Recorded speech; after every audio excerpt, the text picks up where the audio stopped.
7 juillet 2022, bienvenue à ce tour d'horizon de l'actualité commenté sur Yegle TV et merci de nous accueillir chez vous, surtout après les propos polémiques du maire de Ziguinchor, Ousmane Sonko, quant à la posture du président Macky Sall vis-à-vis de la Casamance et des Casamancés.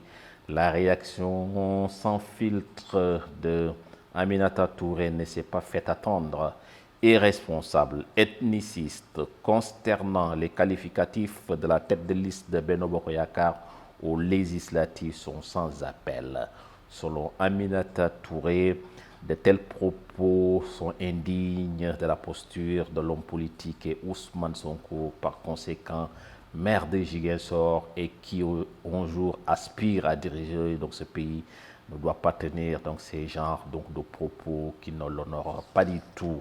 Et pendant ce temps, le député de la coalition Benno Bokk Gis plutôt a obtenu une liberté provisoire. Cheikh Abdou Bara Dolly Mbacké avait été arrêté et mis sous mandat de dépôt suite à certains propos controversés tenus contre le président Macky Sall lors des rassemblements organisés par la coalition Yewwi Askan Wi opposition le 17 juin dernier. Il a par la suite été inculpé et écroué pour divers délits, dont celui d'offense au chef de l'État.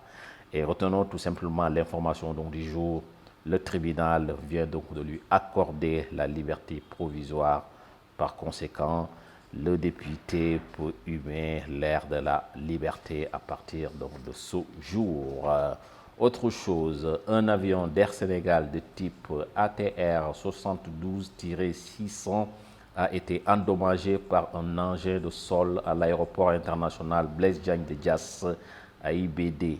C'est le 3 juillet 2022 que l'appareil a été percuté et abîmé par un engin sur le tarmac de l'AIBD. Selon une note de la compagnie sénégalaise, les opérations de réparation et de tests de conformité sont en cours. À cet effet, Air Sénégal dit présenter ses excuses aux passagers impactés par les perturbations de leur service.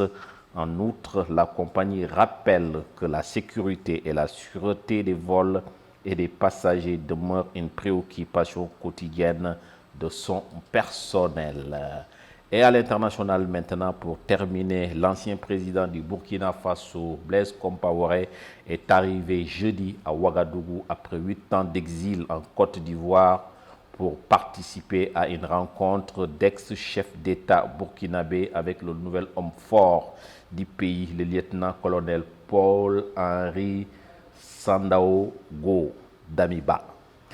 L'avion de la République de Côte d'Ivoire dans lequel voyageait Blaise Compaoré a atterri à la base aérienne militaire de Ouagadougou alors que des dizaines de ses partisans l'attendaient à l'aéroport civil de la capitale. C'en est tout pour ce tour d'horizon de l'actualité nationale et internationale. Merci de nous avoir suivis. D'autres informations sur cette antenne. D'ici là, passez d'excellents moments en compagnie de nos programmes. Bonsoir.